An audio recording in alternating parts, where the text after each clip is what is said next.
Back to Knuckle Sandwich MMA. We have Nando in the house. He's got another hat. Is that a new hat, Nando? Yeah, that's from my mom from the town I grew up in, Imperial Beach, San Diego. Okay. That's a cool hat. Surf hot, surf hot. Well, excellent, man. All right, welcome you guys.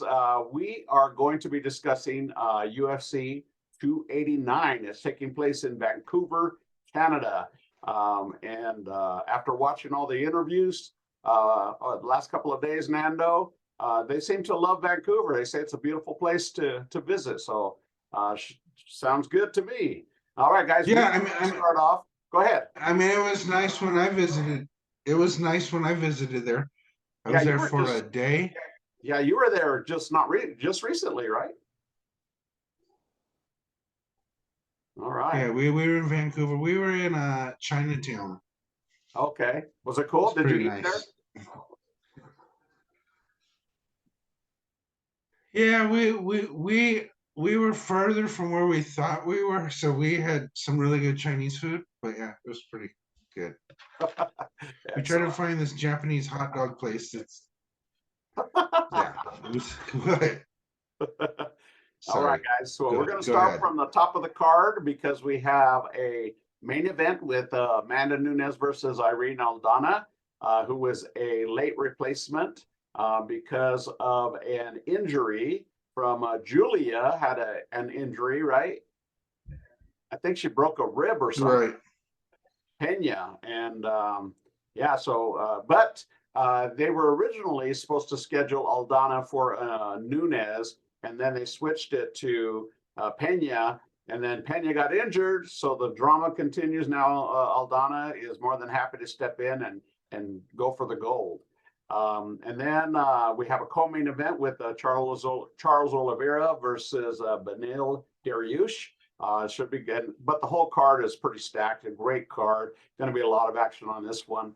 We're going to talk about it. So we're going to start with the main event, Nando, and we've got the women's bantamweight title bout. Amanda Nunes versus Irene Aldana. We've got a -320 for Nunes and a +265 for Aldana. What do you got on these two? Okay. Okay, Amanda Nunes is the champion once again. She's 35, 22-5, 4 of the last 5. She only lost to Juliana Pena in the recent, I would say, 10 fights. She's American Top Team. Now she's with her own camp. I don't remember what the camp's called. She's an overhand left. She's gonna have to grapple. She's gonna have to work the legs of Aldana, and she's gonna have to slow her down. She's gonna have to pace herself. That's what happened with Juliana. She knows that she can last, and she's got to do those middle kicks. She's got to do a left, and she does like a hook, but I would say she does like a shovel hook, where you look at it and go to a hook, and you go right to the body. So Aldana's ranked 5th. She's 35, 14-6. 4 of the last 5. She's Loba Jim, which is in Mexico. She's a Lexus Grasso's teammate. So they're trying to beat the 2 top. I mean, that would be a great story. 2 wins. Macy Chasen, that's where she gave a liver kick from the bottom. She lost to Holly Holmes in a decision. She's had 5 catchweight fights in the last 10, which is not good. I don't like that at all. She's a taller fighter. She's light on her feet. Good ground, and she's Amanda's never fought someone as long as her, except Durandame. So basically what's going to happen is Aldana's going to have to keep this fight standing. I mean, she's way better than Durandame. So I mean, I wouldn't be as worried going to the ground. But yeah, she's got to keep on the distance. Does it say their arm reach against each other? Because I would imagine she has a longer half-inch variation. Identical. Okay, that's not what I thought. As Goldie would say, virtually identical. So her last two fights were catchweight, which is not good. And she originally, when she accepted it, said, "I'll fight for the featherweight." And Amanda's like, "No, we'll fight for bantamweight." You have problems making weight. We're gonna there's many fights before the real fight, and she's gonna try to drain her out a little bit. Well, So I think Nunes is going to fight the way Nunes always fights. I don't think she's going to grapple that much because when Nunes gets hit, she gets mad, and when she gets mad, she starts throwing.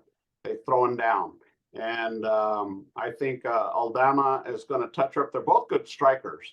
Nunes obviously has way more experience, especially on the big stage under the bright lights. I don't think that's going to really affect Aldana too much because she was already pre-prepping for this fight before the Pena fight. So she was already in that headspace. So I think she's going to be calm, cool. She seemed to be excited in the interviews of being there and the whole experience. So she's not going to be blindsided by the bright lights in the crowd or anything like that. I do think that like I said, I think it's going to be a stand-up fight, and I think whoever's the jab is going to dictate the pace. Whoever has the best jab is going to be able to dictate the pace, and that's going to be the key to this fight, in my opinion. Whoever has the best jab, and because jabs can hurt you, especially when you get hit with 20 or 30 of them, they take their tolls. yeah, But I do think that it's going to be a good fight. And to be honest with you, Nando, I don't have a winner. I can't pick one, man. I've been wrestling with it, trying to come up with some kind of a metrics that I could pick one, but I can't because you got a young and hungry person. You got Amanda Nunes who said, "I didn't retire because I couldn't let Pena keep that belt." So she has a chip on her shoulder. But now she's got the belt. She's got both belts. One she doesn't fight for. They don't have a real division for it anyway. So, but she's still got two belts, right? You can't take that away from her. And then you got this up and comer who's hungry. Okay. And I do agree with you about the catchweight stuff. But if she becomes champion, if Aldana becomes champion, guess what? She's going to have to get her weight on point because the UFC is not going to put up with that stuff. That's for sure. So do you have a winner? Do you have a winner here?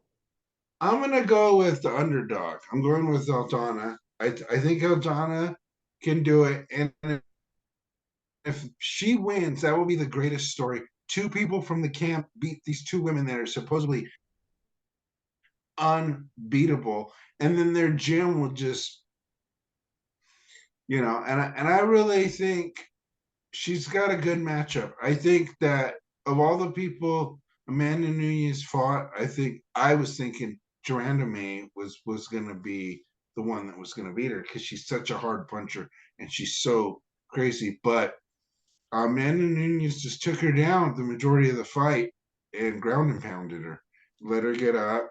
But yeah, I think it's going to be a way better fight than people are giving them. And everybody's saying the co-main event's the real main event. No, this is going to be a good main event. I think it's probably going to go to a decision, but I think, I don't know then. If it goes to a decision, I don't know if they'll give it to Aldana. No, well, I'm still going with Aldana. It'd have to be a unanimous if it goes to Aldana. It won't be, they can't give it to her if it's a split. It's just, that wouldn't be right anyway, because the champion, you got to decisively beat the champion, either by submission, knockout, or unanimous. So, maybe a 10-8 round thrown in there somewhere. Okay, next up. And by the way, just so you know, Nando, I'll pick a winner after the fight, okay? Okay. Okay, next up. Now this one is getting the most play, the most tongues wagging, I guess. Charles Oliveira at lightweight bout versus Beneil Dariush, and everybody seems to be saying this is the real main event. But you know what? You don't want to take anything away from Nunes and the work she's put in and being a double champ. You just don't want to take anything away from that. But this is going to be a great fight, and the common theme Nando, is everybody thinks that Dariush deserves a title shot because he's 8 win streak, and I agree with that.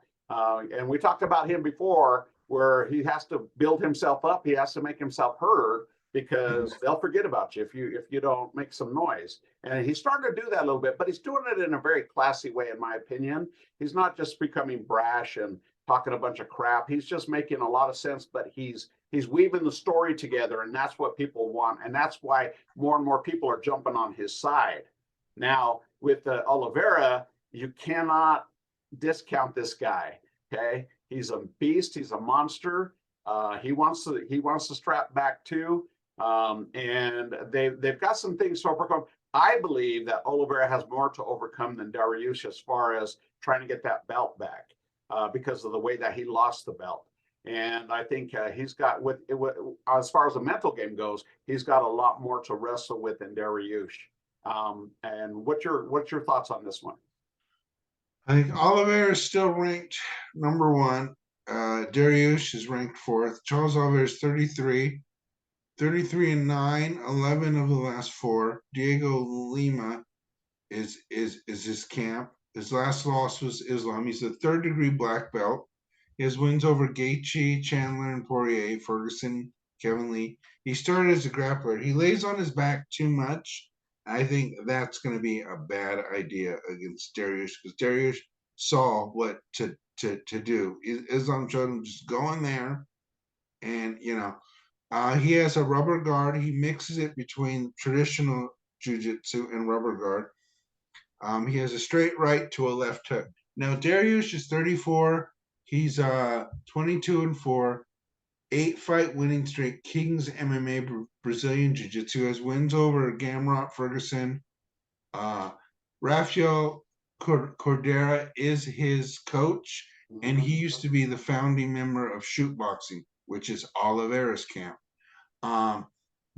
He stays calm. He has great defense. He got hit in that one fight and then came back and knocked the guy out. Great punches in the clinches, and he's always working. Like, he's never, he has. It's gonna be down to. I think it's gonna be a stand-up fight. I think that Oliveira is a little more like Muay Thai, and I think Dariush's kickboxing is more like straight down the middle, more like Shogun. So I think it's going to be interesting. I think Dariush can knock him out. That's the problem, is Oliveira gets hit a lot. For as great as he is, he gets hit, and I don't like that at all. He gets rocked a lot. He gets rocked. He gets on people's back. I think it's going to go.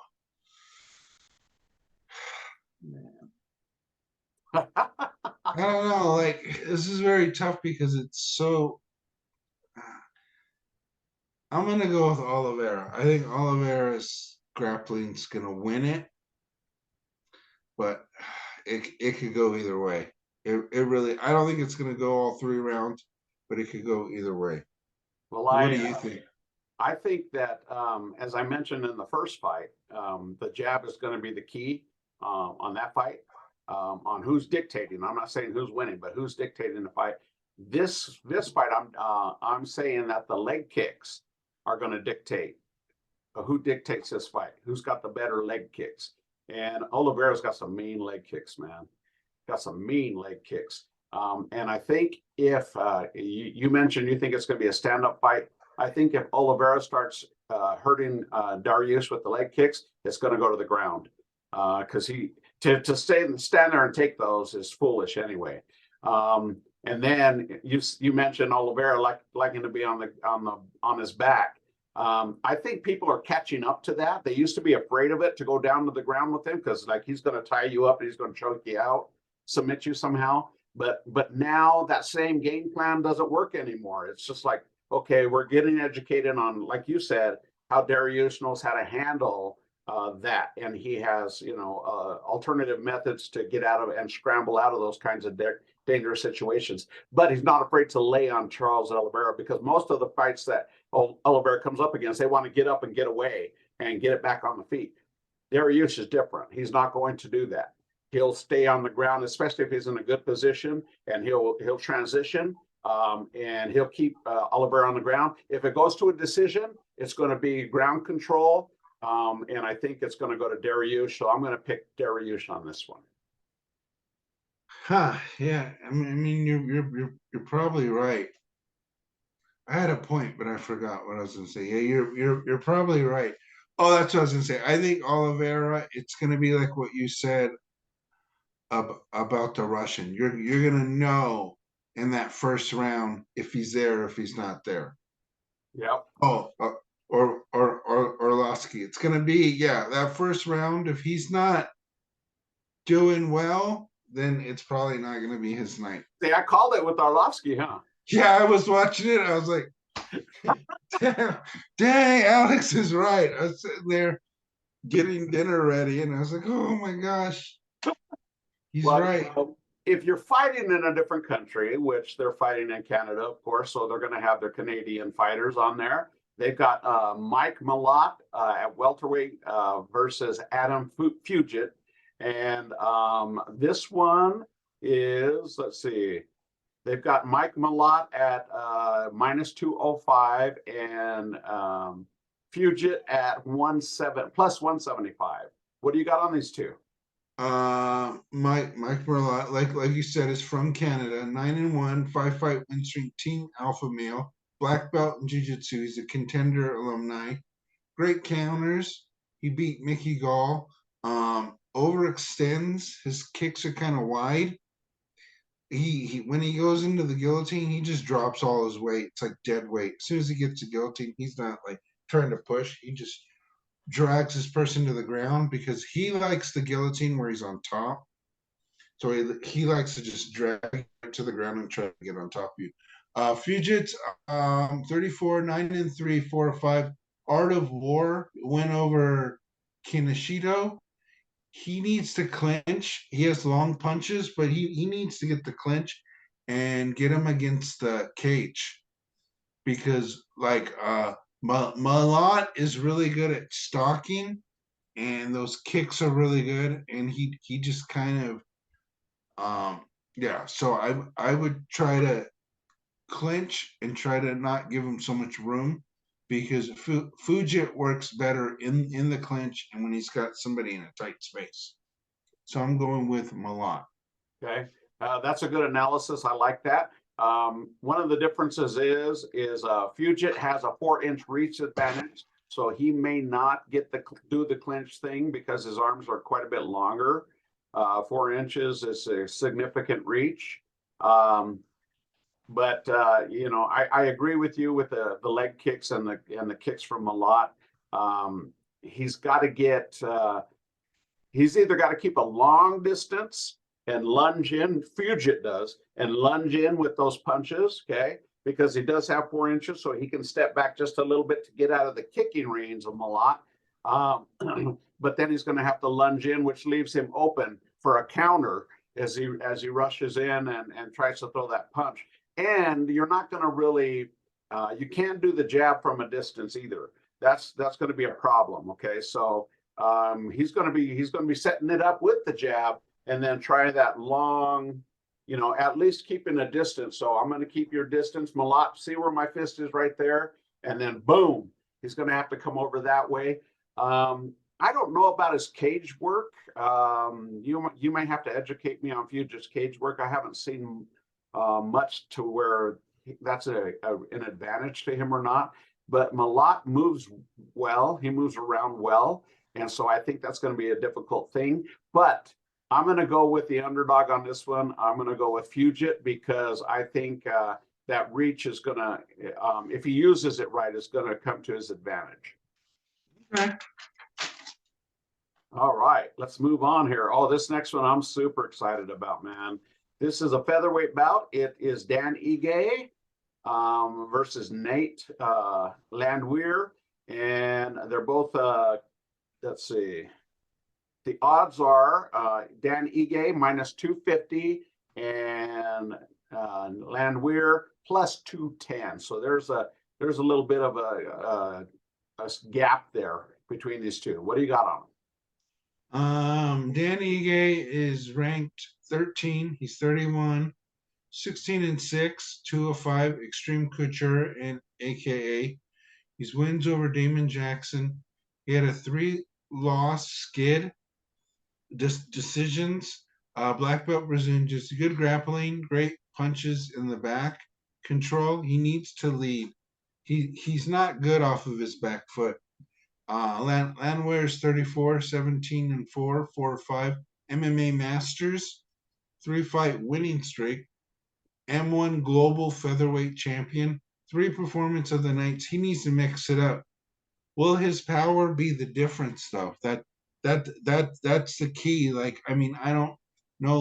Landwehr kind of goes crazy. I mean, the guy's like, and then you talk to him and you kind of get a beat on him, and the guy's like, he's not saying the things I'd like to say, like, oh, I'm gonna be calm, I'm gonna go in there. It's like, I'm just gonna go in there, do what I have to do, I'm gonna hit or get killed, or and I'm like, man, that is not what I want to hear. I want to hear some composure. So I mean, Dan Ige is really good. It's hard to say. I think Ige is gonna win. I think he has better control.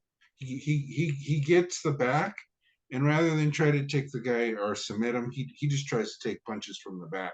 He'll get on the guy's back, start punching to the belly, start punching to the ribs, start punching to the head, takes him down, and takes back control.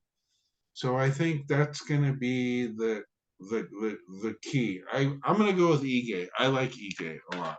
I like both of them a lot. My analysis is this: I think both of these guys suffer from Garbrandt-itis. Okay, when they What's that? when they get hit, they start going for it, man. They don't care. They start throwing bombs. Because they're both proud guys, and when they get hurt, they want to give it back. I'm getting that back. If you hit either one of them really hard, I'm getting it back, and I don't care. And like you said, they just kind of go crazy, and then they're just start winging it. They're going to pull a Max Holloway, and they're going to say, stand in the middle, and let's go. And they're going to go. And Ige is just like that too, because I've seen him get into, instead of pulling back and thinking about it and then moving around and stuff, he just starts throwing bombs. And well, yeah, I think that's how he had the loss to Josh Emmett. Yeah, as he tried to go. Yeah, Josh Emmett was too much, man. That dude hits hard. And Landwehr, his last fight, he got rocked pretty hard, and then he just came back and he just said, throw caution to the wind, and whoever lands, I'm either going out with my hand raised or out on a stretcher. And when you have that kind of attitude, dude, if you're not composed, if the other guy's not composed and he has Garbrandt-itis as well, then you're going to expect a firefight. And that's exactly what I think is going to happen here. This fight will not go to a decision. Somebody's getting knocked out or TKO'd. And I'm going to stick with my boy Nate Landwehr on this one. Yeah, you might be right. You kind of sold me on this fight. Yep. Watch it. Okay, next one, we've got another good one. Now, I'm going to let you give your opinion on this, because I got kind of a strong opinion on one of these fighters. I won't say which one yet, but I want to get your take on it, because you may sway me. Next up, we have Marc-Andre Baralt at middleweight for a middleweight bout against Eric Anders. And it doesn't say their last fight if they came off a win or a loss.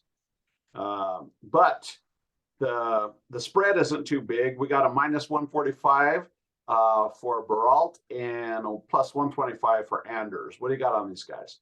Mark Barat is 33, 15-6, 3-5. Killcliff MMA. His last fight was a win over Julian Marquez. Loss over Anthony Hernandez and Chidi Nakomi.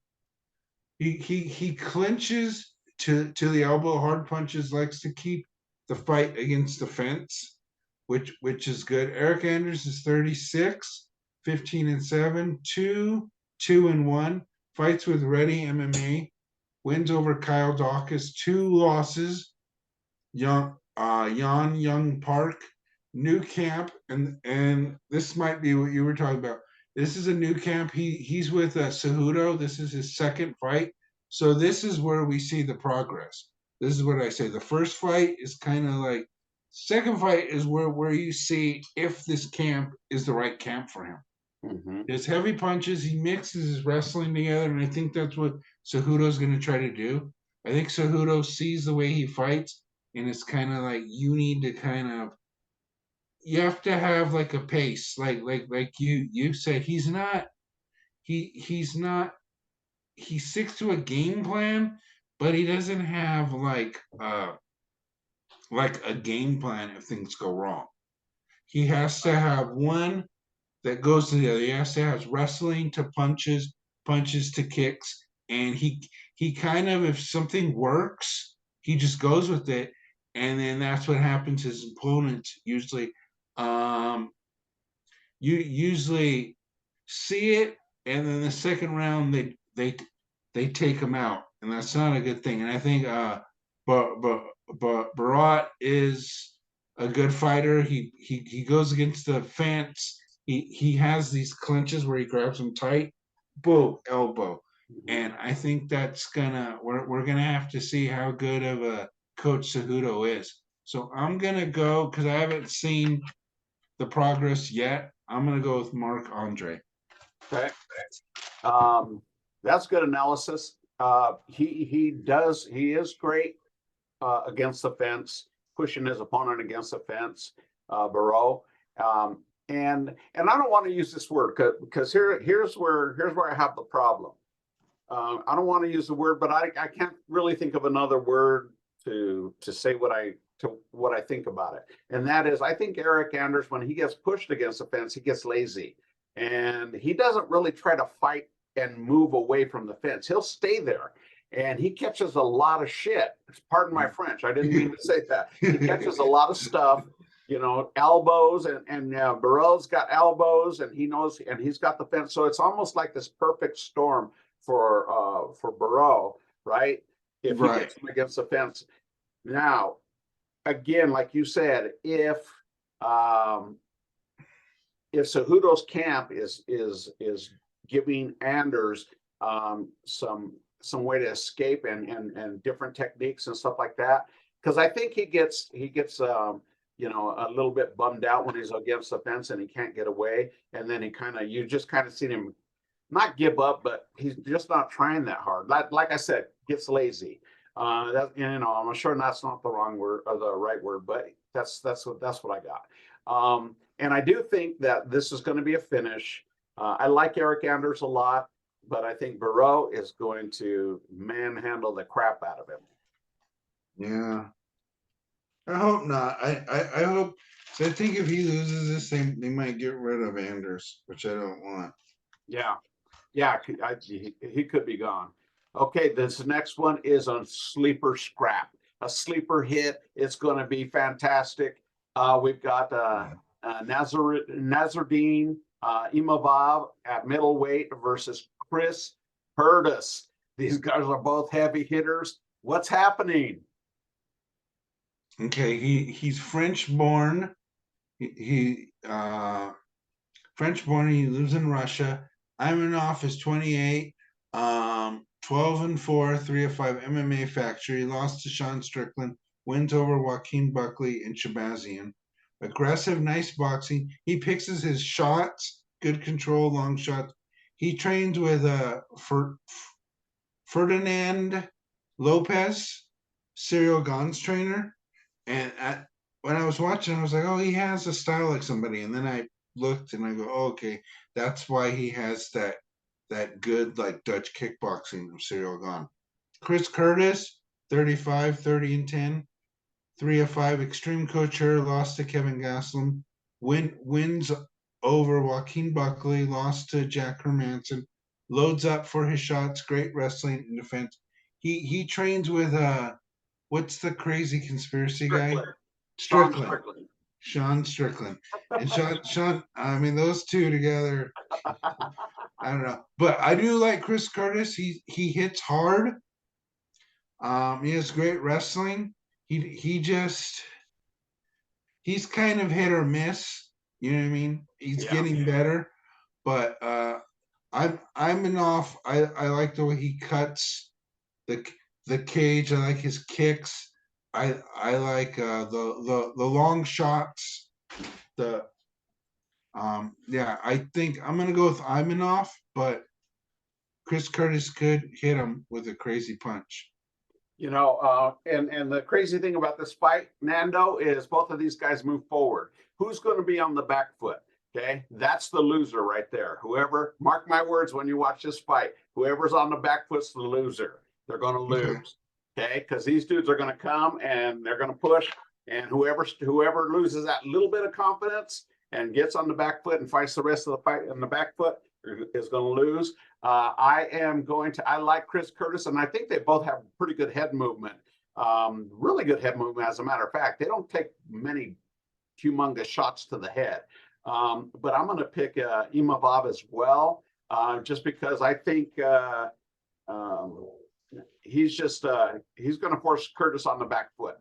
I think he's going to force him on the back foot, and that's how he's going to win. All right, guys. We are just going to run through the rest of the card because we spent so much time talking about these amazing fights and we're running out of time. But we like to mention every fight around the card because we want to show respect. And next up we have, Nando, just go through the stats real quick and we'll get through these. Women's flyweight bout, Miranda Maverick versus Jasmine Davikas. What do you got? Okay. Miranda's 15, 25, 11 and 4, 3 of 5. And she's team elevation. Jasmine is 34 from Canada, 8 and 2, 4 of 5. She's Niagara top team, contender alumni. Excellent. Next up, we have a bantamweight bout. We have Ayman Zahabi versus, I don't know how to say his name, Arakugling from China. And what do you got on these two? Ayman is from Canada, 9 and 2, 3 of 5. TriStar, which is good. Quailing, 29, 24 and 9, 3 of 5. Team BKS. Excellent. And we've got a featherweight bout. We've got Kyle Nelson versus Blake Builder. And what do you have on these two? Kyle Nelson's 32. He's 13 and 5 from Canada, 1, 3 and 1. House of Champions MMA. Blake Builders 32, 8 and 0. Spartan. Wow. This is his second UFC fight, and he's a contender alumni. Excellent. Good stats on that one. Next up, we have a flyweight belt. We got David Dvorak versus Steven Urkeg. What do you got on these two? David Dvorak is ranked 10th, 31, 20 and 5, 3 of 5, All Sports Academy.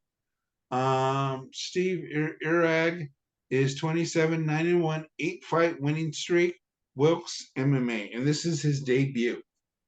Uh-oh. So on a big card like this, we already know about those debuts, right? And next up we have, or the last fight of the card, or the first fight of the card, depending on how you look at it, the first fight of the card, the women's strawweight bout, we have Diana Belbita versus Maria Oliveira. And what do you got on these two? Diana Belbita is 26, 14 and 7, 2 of 5, House of Champions. Maria Oliveira is 26, 13 and 6, 3 of 5. Parana Veletudo. She has 3 UFC fights. Okay. Now, before we wrap this up, guys, I want to throw this out to you. Okay. Chris Curtis has been fighting a lot lately. I mean, he seems to be on every 2 or 3 cards, man. So yeah. He's definitely the action man. But I think they're trying to make it up to him from that last fight, right? I think they're saying, okay, we're going to give you another fight. You know, he didn't agree with the outcome and so on and so forth. But you love to see those guys fight, and when they can take 3 or 4 fights a year, that's money in the bank, baby. You know, these 1 fights a year, they don't cut it. You gotta fight. You gotta earn that money. But he's a great one to watch because he always brings the action. All right, guys, this card is stacked, and it's a UFC 289 in Vancouver, Canada. You can watch it on pay-per-view, or if you're in Canada, go get the tickets, right? Or fly over there. And Nando, great. It looks like we're at odds again on most of the fights. And I don't Yeah. even want to go over last week's card because, dude, I sucked bad. Yeah, that was interesting, and you know, a lot of people were mad on that decision. So was Stylebender. He's went to the internet and, you know, super upset. But yeah, I think there needs to be a better program. I think they need to involve fighters in what they're telling these judges, so that we're all on the same page Yeah. and we all know what we need to do. Yeah, they can't be the guys behind the curtains, and they just make the decision because the biggest robbery, in my opinion, of that card was Genuine Fry. She won that fight hands down, and they took it away from her, man. And I'm surprised she hasn't been cut yet. But I do believe that you know that Kai Kara France won that fight, a unanimous decision, not the other way around. That was bogus. I was not happy with that one, but even Genuine Fry, she's just way down on the, on the list of fighters, but she fought her heart out. She did a good job. Her one thing is at the end of that last third round, she just wasn't active enough. And I think if she would have been a little more active, she would have pulled it off. But that was the biggest robbery, in my opinion, was that one. Yeah. All right, guys. Thank you for watching Knuckle Sandwich MMA. Please hit the like button, subscribe, share. Do everything you can. Help us build this channel. And Nando, we'll see you in the results next week. Yeah. Have a good weekend. All right. Bye-bye.